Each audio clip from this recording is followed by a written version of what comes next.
다 함께 자리에서 일어나셔서 갈라디아서 2장 1절에서 10절까지의 말씀을 저와 여러분이 한 절씩 교독합니다. 14년 후에 내가 바나바와 함께 디도를 데리고 다시 예루살렘에 올라갔나니 계시를 따라 올라가 내가 이방 가운데서 전파하는 복음을 그들에게 제시하되 유력한 자들에게 사사로이 한 것은 내가 다름질하는 것이나 다름질한 것이 헛되지 않게 하려 함이라. 그러나 나와 함께 있는 헬라인 디도까지도 억지로 할례를 받게 하지 아니하였으니 이는 가만히 들어온 거짓 형제들 때문이라. 그들이 가만히 들어온 것은 그리스도 예수 안에서 우리가 가진 자유를 엿보고 우리를 종으로 삼고자 함이로되 그들에게 우리가 한시도 복종하지 아니하였으니 이는 복음의 진리가 항상 너희 가운데 있게 하려 함이라. 유력하다는 이들 중에 본래 어떤 이들이든지 내게 상관이 없으며 하나님은 사람을 외모로 취하지 아니하시나니 저 유력한 이들은 내게 의무를 더하여 준 것이 없고 도리어 그들은 내가 무할례자에게 복음 전함을 맡은 것이 베드로가 할례자에게 맡음과 같은 것을 보았고 베드로에게 역사하사 그를 할례자의 사도로 삼으시니가 또한 내게 역사하사 나를 이방인의 사도로 삼으셨느니라. 또 기둥같이 여기는 야고보와 게바와 요한도 내게 주신 은혜를 알므로 나와 바나바에게 친교의 악수를 하였으니 우리는 이방인에게로 그들은 할례자에게로 가게 하려 함이라. 다만 우리에게 가난한 자들을 기억하도록 부탁하였으니 이것은 나도 본래부터 힘써 행하여 왔노라. 아멘. 하나님의 말씀입니다. 말씀을 주신 하나님께 감사드립니다.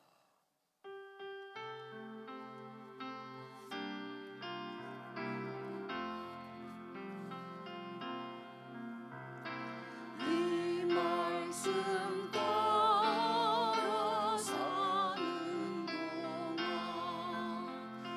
지치지 않게 하시고 이 말씀 따라 사는 동안 주님 나라 이루소서.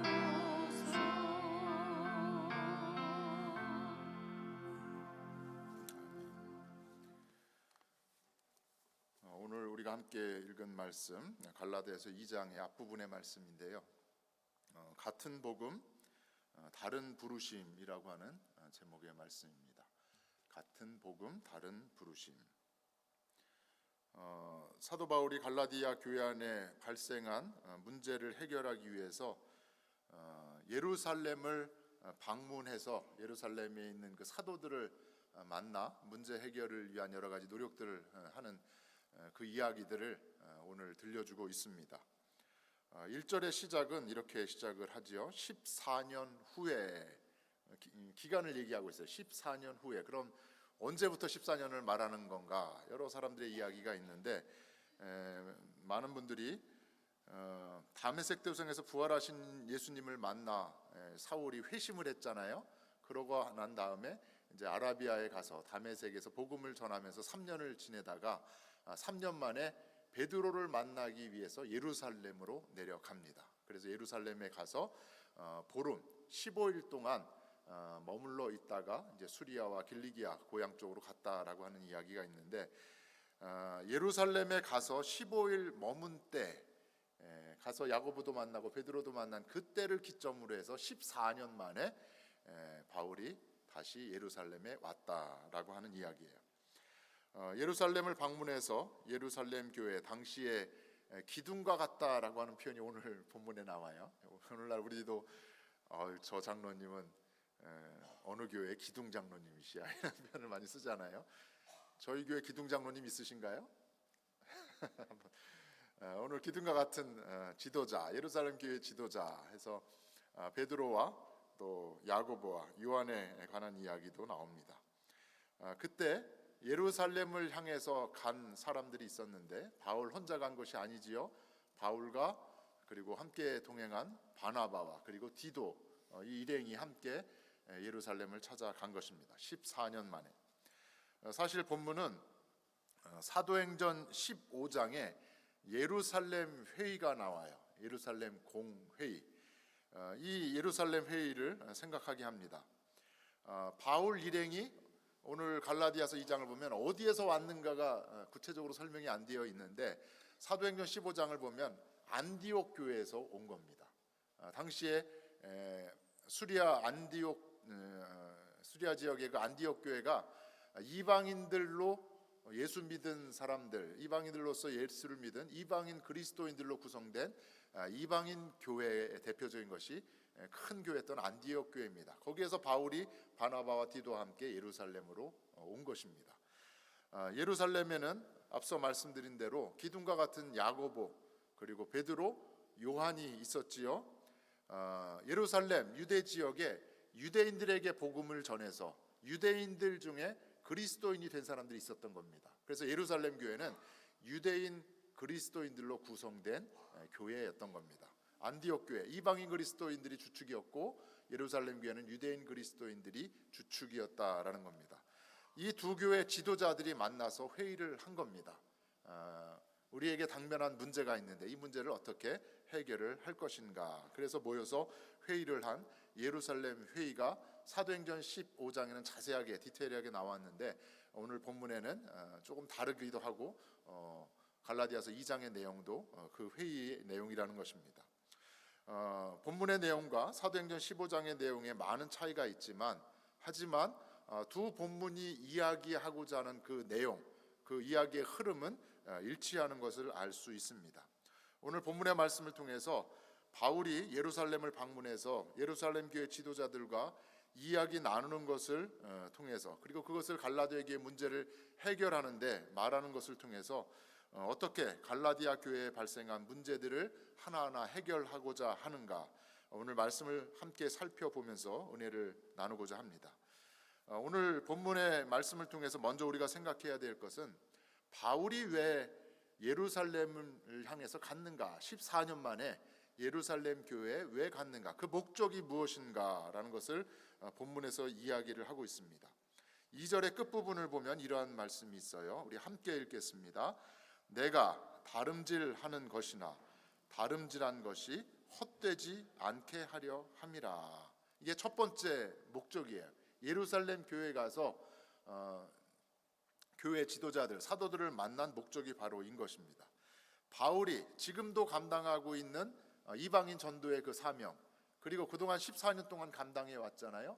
이방인 전도의 그 달려간 그 모든 일들, 복음의 사역이 헛되지 않게 하려고 예루살렘에 갔다라는 겁니다.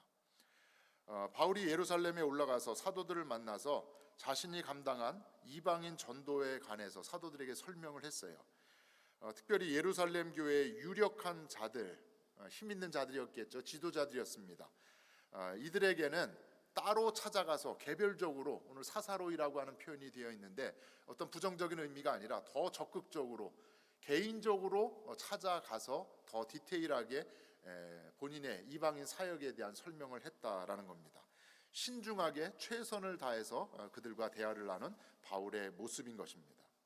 1절의 말씀대로 무려 14년간의 이방인 전도를 바울이 해왔는데 이방인 전도를 통해서 여기저기 구원받는 자들이 생겨났어요. 그리고 그들이 모여서 교회를 세우기 시작을 했습니다. 열매이지요, 열매. 14년이라고 하는 숫자를 언급한 것은 그만큼 바울이 오랜 기간, 14년이라고 하는 긴 기간 동안 꾸준하게 이방인을 향한 전도를 감당했다라는 것을 강조하고 있는 것입니다. 14년간 이방인들에게 복음을 전해서 많은 열매를 맺고 있는데 세워진 교회마다 이 거짓 사람들이, 거짓 사도들, 그리고 다른 복음을 전하는 사람들이 와서 교회를 뒤흔들었다라는 겁니다. 다른 복음을 전하는 사람들이 바울이 맺게 한 그 열매를, 그 교회를, 성도들의 믿음을 위협했다라는 겁니다. 그 중에 하나가 갈라디아 교회였던 것이죠. 갈라디아 교회에도 이 사람들, 유대주의자들이 와서 교회를 뒤흔들었다라는 것입니다. 교회를 혼란스럽게 하는 사람들, 바울은 이 사람들을 향해서 거짓 형제들이다라고 오늘 본문에서 이야기하고 있어요. 교회에 가만히 들어온 거짓 형제들로 인해서 성도들이 참된 예수의 복음을 저버리고 예수를 배신하고 다른 복음을 따르게 되었다라는 것입니다. 그래서 바울은 내가 14년 동안 열심히 이렇게 노력해서 맺은 열매인데 이것이 다름질한 것이 헛될까 염려를 하는 마음에서 빨리 내가 예루살렘을 가야 되겠다라고 하면서 예루살렘을 간 것입니다. 어제 우리 임원분들과는 카톡으로 메시지를 주고 받았는데 정창선 권사님, 여러분 성함은 하도 전화만 많이 들으셨는데 과연 그분이 누구길래 자꾸 김선필 목사가 정창선 권사 하실 수 있는데, 어제 구순생신을 맞으셔서 가족들이 라스베가스도 오시고 또 서부 캘리포니아 LA에서도 오시고 또 노스캐롤라이나 그냥 미국 전역에서 가족들도 오고 또 여러 목회자들과 성도님들도 많이 오셨습니다.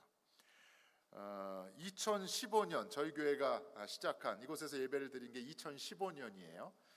전임 목사님 이곳에서 이제 예배를 시작을 하셨는데 2015년에 이 정창성 권사님과 그 주디정 목사님이 따님 가족이 GBGM이 뉴욕에서 애틀란타로 내려오면서 세계 선교부잖아요. 연합감리교회 GBGM. 그러면서 정창성 권사님이 애틀란타 잔스크릭에 내려오셔서 사시게 되신 것입니다. 그러면서 2021년 제가 저희 교회 부임할 때죠. 2015년부터 2021년까지 6년이 넘게 저희 교회 피아니스트로 예배를 섬기고 새벽마다 가까우니까 새벽마다 운전을 하고 선수 오셔서 새벽 예배 반주를 하셨다라는 겁니다. LA에서 오랜 기간 사실 때도 라스베가스에서 사실 때도 본인은 지휘를 하고 또 피아노 반주를 하는 사람으로서 나는 큰 교회가 아니라 작은 교회를 섬겨야 되겠다. 반주자가 없어서 고생하는 그러한 교회들 가가지고 손수 새벽 예배 반주하고 또 주일 예배도 반주하면서 작은 교회, 그런데 우연인지 모르겠지만 주로 연합감리교회, 한인연합감리교회 LA의 작은 교회들을 그렇게 섬기셨다는 겁니다. 애틀란타에서도 동일한 거지요. 작은 교회 어디 내가 섬길 교회가 있는가 봤더니 저희 교회가 있었다라는 겁니다. 6년이 넘게 반주자로 교회를 섬기셨습니다. 그런데 하루는 이제 넘어지셔서 연세가 많으신가 80 중반에 넘어지셔서 손을 다치신 거예요. 수술을 하고 나니까 피아노 건반을 누르는 게 이제 더 이상 힘들겠구나라는 생각을 하셨는데 이제 때마침 제가 이곳에 파송받아 부임을 하게 된 것이지요. 정찬성 권사님이 그렇게 6년이 넘게 정성으로 저희 교회를 찬양으로 섬기셨다라는 겁니다. 또 한 가지는 저희 교회가 이제 초기에 어려움을 당하고 힘들 때 정찬성 권사님이 세 딸에게 전화를 했다는 거야. 딸들아라고 하면서 함께 살고 있는 주디정 목사님 가정, 그리고 LA에 살고 있는 큰 딸과 라스베가스에 살고 있는 둘째 딸에게 전화를 해서 내가 섬기고 있는 교회 11조의 일부를 보내라 그러신 거예요. 세 딸에게. 그래서 오랜 기간 딸들이 멀리서 사업을 하고 생계를 유지하고 있지만 본인이 섬기는 교회와 저희 잔스크릭 한인 연합감리교회 11조 헌금을 보냈다라는 겁니다. 제가 부임해 왔을 때 팬데믹 이후의 상황이라 교회가 어려웠는데 감리사님이 저에게 한 말이, 김선필 목사, 교회 통장에 밸런스가 이만큼 있으니까 사례비가 많지 않지만 샐러리를 이만큼 지급을 할 수 있으니 열심히 목회를 해서 교회를 부흥성장시켜라. 저희 교회 통장에 밸런스가 유지되어 많은 여러분들이 헌금이 있었지만 특별히 정찬성 권사님의 세 딸의 그 11조 헌금이 그 밸런스를 유지하면서 오늘까지 교회가 이렇게 서가게 됐다라는 생각을 하게 되었습니다. 아직까지 주디정 목사님의 가정은 잔스크릭 UMC의 미국 예배를 드리고 있어요. 남편 되시는 데이빗 박사님은 이제 신학교 교수로 이사를 하러 이제 워싱턴 DC로 가게 되었는데 아직까지도 저희 교회 11조의 일부를 이번 달에도 하고 계십니다. 그래서 어제 가서도 제가 감사하다고 그렇게 말씀을 드렸습니다. 이 데이빗 박사님은 뭐 잔스크릭 UMC의 성경공부 클래스도 인도를 하지만 저희 교회 처음에 중고등부 유스를 맡아서 본인의 아이들인 입양한 두 아이를 유스 또 어린이 미니스트리를 위해서 발런티어로 봉사한 교사로도 섬겨 주셨습니다. 정 권사님이 피트니스 센터에서 저희 교회 권사님들을 종종 만나세요. 그 중에 한 분이 조춘성 권사님인데 조춘성 권사님과 함께 수영장에서 운동하면서 이야기를 나눌 때마다 저희 교회 이야기를 많이 하신다라는 겁니다. 저에 관한 이야기도 많이 하시면서 김선필 목사는 잘 있느냐, 교회는 어떠하냐. 6년 넘게 본인과 또 온 가족이 섬긴 저희 교회가 든든히 서가기를 바라는 마음으로 기도하시면서 저희 교회를 관심 갖고 계신 것입니다. 지난 6년 넘는 기간 열심히 다름질하여 온 것, 헛되지 않고 큰 열매를 맺는 것, 그것을 정창성 원사님 바라면서 기도를 하신다라는 거죠. 말씀을 준비하다 보니까 저의 이야기도 생각을 하게 되었습니다. 지난달에 우연히 둘루스에서 한국에서 온 전도사들을 만나서 제가 맛있는 빵과 커피를 사준 일이 있었습니다. 처음 만난 전도사들이었는데 그 중에 한 전도사는 제 동기 목사의 딸이에요. 그 중에 한 전도사님이 이야기 도중에 목사님 저는 서울의 어느 교회를 섬깁니다. 중고등부 신학생으로 일을 하고 있어요 라고 하면서 저한테 얘기를 했는데 듣고 보니 제가 20년 전에 섬겼던 중고등부인데요 라고 하면서 제가 섬겼던 그 교회에서 이 여자 전도사님이 사역을 하고 있었습니다. 제가 20여 년 전에 그 교회를 섬기면서 교육 목사님과 더불어서 그때 저는 전도사였는데 네이밍 작업을 했어요. 한국의 교회 학교는 중고등부와 유초등부와 유치부 뭐 이렇게 이야기를 하잖아요.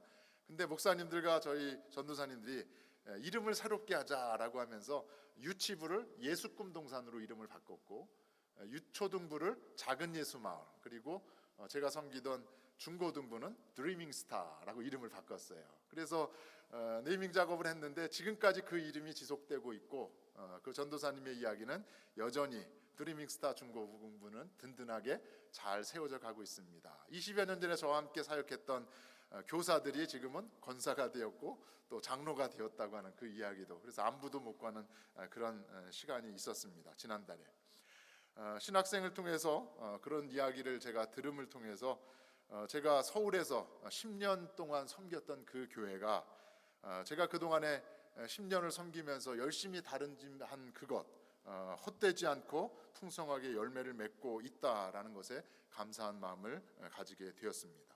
오늘 바울의 마음이 그러한 마음이었다라는 겁니다. 예루살렘 교회에 올라가서 사도들을 만난 이유 중에 하나가 내가 지난 14년 동안 이방 땅, 이방 세계에 가서 많은 복음을 전했다. 그리고 가는 곳곳마다 그들이 모여 교회를 세우기 시작을 했다. 이방인 전도의 다름질이 헛되지 않게 하기 위해서 내가 당신들을 만나러 예루살렘에 왔습니다 라고 이야기를 한 것입니다. 이것이 첫 번째 목적이었다라는 겁니다. 바울이 예루살렘 교회에 올라간 또 하나의 이유를 이야기하고 있어요. 그것이 2장 5절에 있는 말씀입니다. 함께 읽겠습니다. 복음의 진리가 항상 너희 가운데 있게 하려 함이라. 두 번째 이유가 뭐예요? 복음의 진리를 지키기 위한 것이다 라는 겁니다. 갈라디아 교회에 가만히 들어온 이 거짓 선지자들, 바울이 전한 복음을 문제 삼은 겁니다. 야, 저 바울의 메시지는 뭔가 문제가 있지 않느냐라고 하면서 막 여론을 조성을 하는 거예요. 바울이 전한 복음의 내용은 무엇이었어요? 이방인들에게 특히 누구를 믿으면, 예수님을 믿으면 우리의 모든 죄값을 대신 치르시기 위해서 십자가에 못 박혀 그 죽으신 예수님, 부활하신 예수님, 우리 가운데 부활의 소망을 그 주신 예수님을 믿으면 그 믿음으로 우리는 구원을 얻을 수 있다라고 하는 것이 바울의 복음의 핵심이었습니다. 이방인들은 그렇지 않았죠. 그것만이 아니라 할례를 받아야 한다. 이방인들에게 유대인들이 강조한 것이 그거였죠. 할례를 받아야 한다. 그리고 율법의 규정을 지켜야 한다. 근데 바울은 할례 받는 것과 율법의 규정을 지키는 것이 아니라 예수님을 믿는 믿음, 그것이 가장 중요한 복음의 핵심이다라고 이야기를 한 것입니다. 할례와 율법 준수가 구원의 필요 조건이 되지 않는다고 얘기를 한 것입니다. 이러한 바울의 복음이 이방인들에게 그리스도 예수 안에서 자유를 누리게 해주었다라고 오늘 본문에서 바울이 이야기를 하고 있습니다. 그런데 갈라디아 교회에 가만히 들어온 거짓 형제들, 이방인 그리스도인들을 향해서 할례와 율법 준서가 구원의 조건이다라고 하면서 할례를 받아야 한다. 그리고 우리처럼 율법에 규정한 대로 음식 규정도 지켜야 되고 정결 규정도 지켜야 한다라고 하면서 강요를 했다라는 것입니다. 바울이 전한 복음과 다른 복음을 전함으로써 바울이 개척하여 세운 교회의 성도들을 혼란하게 한 것입니다. 또한 이방인 전도를 감당하는 안디옥 교회, 이방인 교회, 그리스도인들이 중심이 된 안디옥 교회이지요. 그리고 유대인들 그리스도인들이 중심이 된 예루살렘 교회, 이 두 교회 사이에 이간질을 한 거예요, 이 거짓 형제들이. 그래서 바울을 중심으로 한 이방인 성도들과 베드로를, 야고보를 중심으로 한 예루살렘 교회를 이간질시켜서 서로 싸우도록 하는 역할을 한 것입니다. 다시 말하면 이 거짓 형제들, 다른 복음을 전한 사람들로 인해서 큰 위기가 닥쳐왔다라는 거예요. 그럼 이 거짓 형제들은 과연 어떠한 사람들인가? 사도행전 15장 5절을 보면 이 사람들을 이렇게 표현을 합니다. 바리새파 중에, 바리새인들, 유대인이었잖아요. 아주 지독한 유대인이었던 이 바리새인들 중에 어떤 사람들 중에 예수를 믿어 그리스도인이 된 사람들이 있는데 그 사람들이 그렇게 주장을 했다라는 겁니다. 그리고 갈라디아서 2장 12절을 보면 이 거짓 형제들은 야고보에게서 온 어떤 이들이라고 하는 말로 표현을 해요. 야고보는 어느 교회에 있는 사람이에요? 예루살렘 교회에 있는 사람이잖아요. 그래서 예루살렘에 있는 야고보가 보낸 사람들이다라고 하면서 바울이 개척한 교회 가서 교회를 혼란스럽게 뒤집는 겁니다. 야, 할례 받아야 된다, 그리고 율법을 지켜야 된다라고 하면서 율법과 할례를 강요하는 유대주의자들이었다라는 거죠. 어떻게 보면 초대교회가 잘 부흥을 하고 있었어요. 예루살렘과 유대 지역에 큰 교회로 성장을 하면서 부흥을 하고 있었고, 이방 땅에서는 바울의 전도를 통해서 이방 교회가 여기저기 생겨나기 시작을 했습니다. 부흥의 역사를 사탄이 방해하는 과정이 오늘 본문의 순간이었다라는 겁니다. 잘못하면 이 이간질로 인해서 두 개의 교회가, 예루살렘 교회와 안디옥 교회가 이간질로 인해서 분열된 위기에 처했다라는 것입니다. 저희들도 주변에 많이 볼 수 있지요. 교회가 막 부흥 성장하는 것 같은데 한순간에 교회가 깨지고 분열되는 것을 볼 수 있습니다.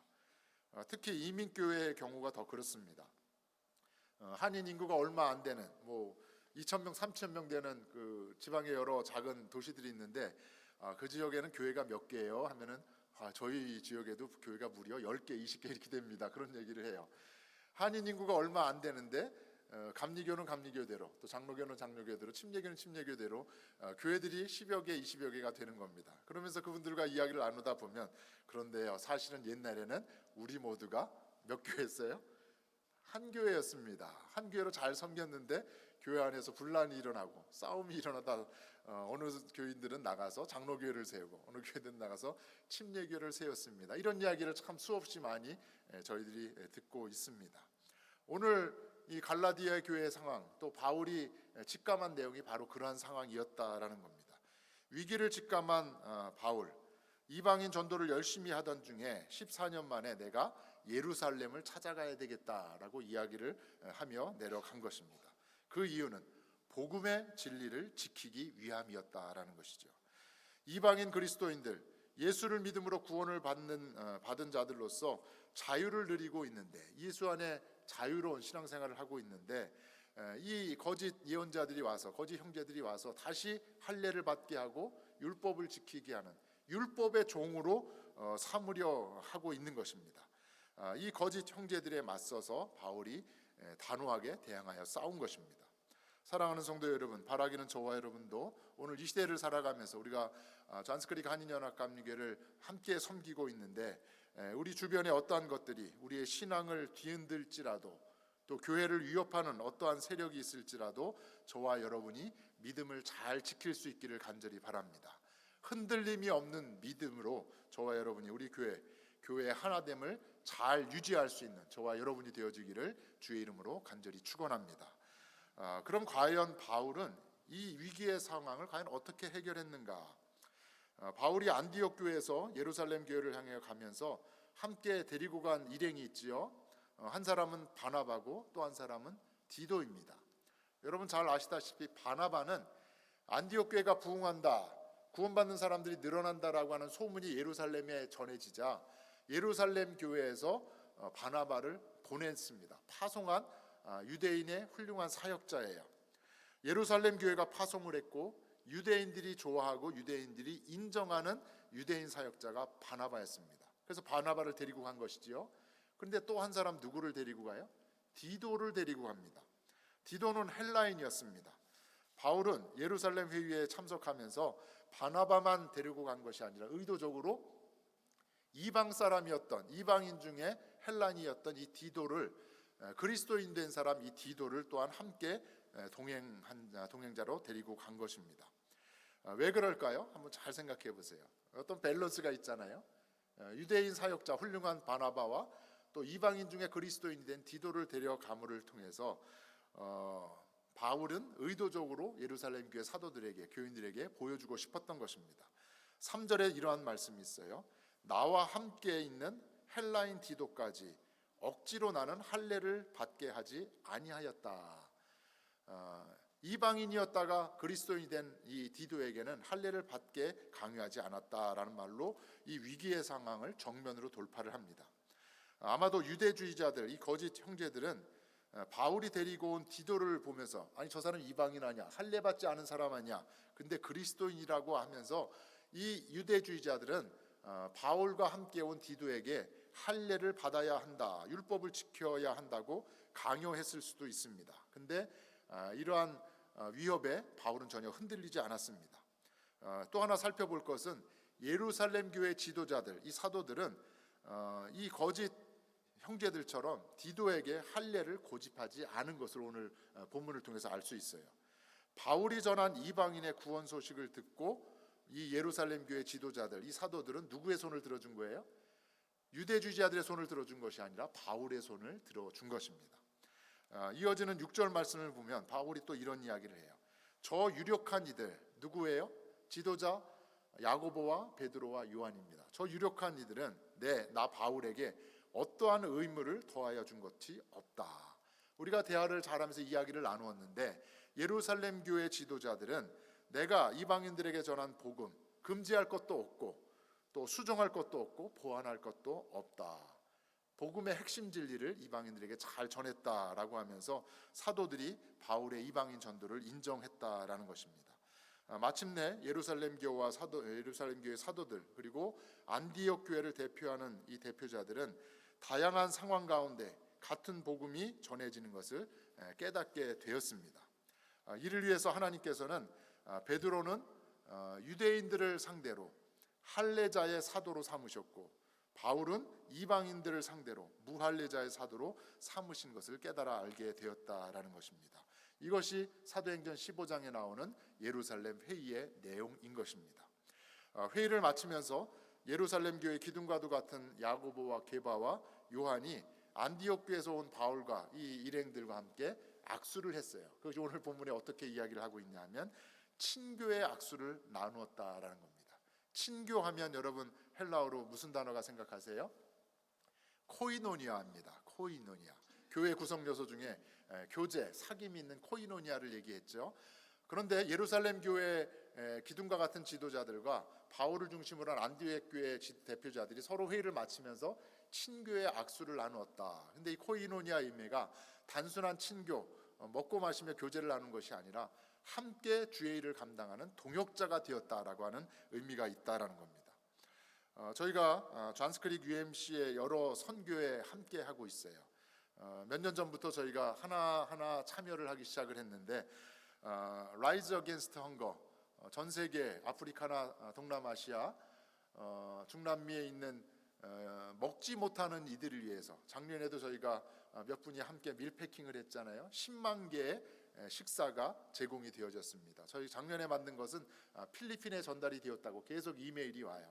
당신들이 만든 그 식사가 여러 가지 곡식이 들어있고 그 안에 또 비타민까지 다 들어가 있는 식사가 그릇에 넣어서 이제 끓여서 먹기만 하면 되는 거예요. 10만 개가 필리핀 지역에 전달되었습니다. 존스크릭 UMC가 하는 그 4만 불, 5만 불에 관련된 그 선교 사역에 저희가 함께 동참을 하고 있지요. 북조지아 연회 노숙자 선교회 존스크릭 연합교회가 하고 있는 그 사역에 저희도 함께 작년부터 또 하기 시작을 했습니다. 그리고 올해에는 우리가 또 할 수 있는 것이 무엇이 있을까? 우리가 자체적으로 하는 것이 있지만 존스크릭 UMC와 함께하는 것이 의미가 있기 때문에 또 찾기 시작을 했는데 작년에 이어서 몇 년째 존스크릭 UMC가 과테말라에 선교를 가요. 같은 곳에. 그래서 왜 과테말라를 자꾸 갈까 하고 그 웹사이트를 가서 보니까 과테말라의 이 UMC는 그냥 간단하게 단기 선교 잠깐 하고 오는 것이 아니라 홈베이스가 있는 것 같아요. 거점이 있어서 거기에서 병원, 클리닉도 운영을 하고 어린아이들 VBS도 해주고 그리고 지역 개발, 집을 고쳐주거나 어떤 뭐 도로를 보수해주거나 하는 이런 일들도 거국적으로 하는 것 같습니다. 잔스크릭 UMC가 5월 말에 출발을 해서 6월 초에 일주일이 넘는 기간을 25명의 선교팀이 다녀온다고 합니다. 그래서 그 디테일한 내용을 우리 임원들과 이야기를 나누면서 올해는 우리가 함께 할 수 없지만 한번 답사를 저희가 다녀올 필요도 있는데 내년 정도에는 저희들 중에도 원하는 사람이 있으면 저도 먼저 가능하다면 잔스크릭 UMC의 선교팀에 저희들 몇 명이라도 함께하면 의미가 있지 않을까라는 생각을 합니다. 그래서 4월에는 저희가 과테말라 선교를 위해서 후원하고 함께 기도하려고 합니다. 이 모든 선교의 과정을 통해서 보면 우리가 자체적으로 하고 있는 장애우 사역도 있지요. 클락스톤 난민 사역도 있습니다. 또한 탈북자와 또 통일을 위한 그런 사역에 우리가 함께하는 것이 있어요. 서로 다른 상황 가운데 주어진 사명을 하지만 함께하는 모든 선교의 과정들, 이것이 바로 서로가 함께 손을 맞잡고 친교의 악수를 통해서 함께 동역하는 귀한 일이 되지 않을까라고 생각을 하면서 함께 기도를 하고 있습니다. 친교의 악수를 통해서 유대인 그리스도인들이 중심이 된 예루살렘 교회와 이방인 그리스도인들이 중심이 된 이 안디옥 교회가 함께 주의 복음을 전하는 귀한 사역을 감당하게 되었다라는 겁니다.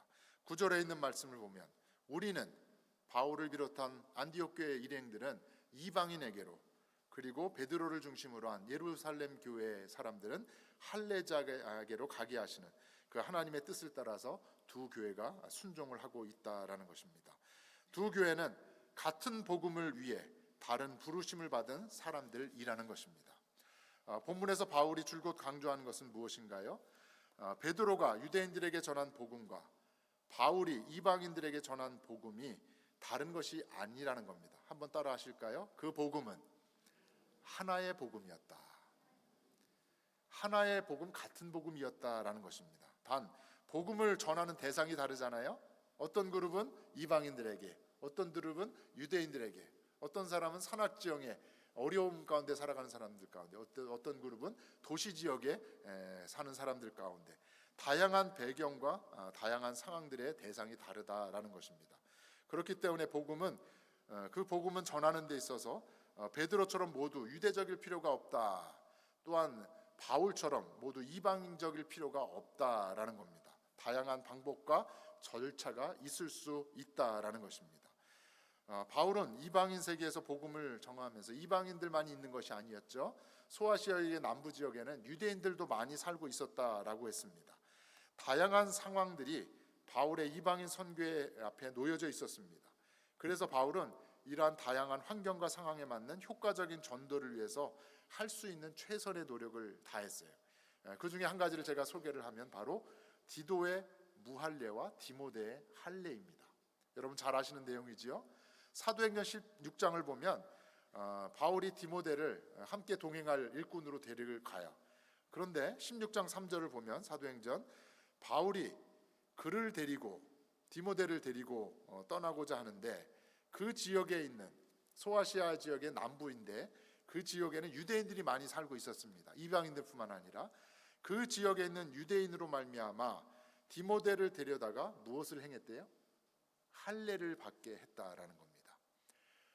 디모데를 그 지역에 사는 많은 유대인들은 어머니가 유대인이니까는 디모데는 유대인의 혈족이다라고 그렇게 생각을 했기 때문에 바울은 그러한 이유에서 디도에게는 행하지 않았던 할례를 디모데에게는 행했다라는 겁니다. 컨텍스트가 어떻게 되느냐, 복음을 전하는 상황이 어떠냐에 따라서 디도에게는 할례를 강요하지 않았지만 디모데에게는 할례를 받게 함으로 이방인뿐만 아니라 그 지역에 있는 많은 유대인들에게도 복음을 효과적으로 전하기 위해서 최선의 모습을 다했다라는 것입니다. 그래서 바울은 고린도 교회 성도들에게 보낸 편지에서 이렇게 강조하며 말했습니다. 그것이 고린도전서 9장 20절 이하의 말씀이에요. 유대인들에게 내가 유대인같이 되었다.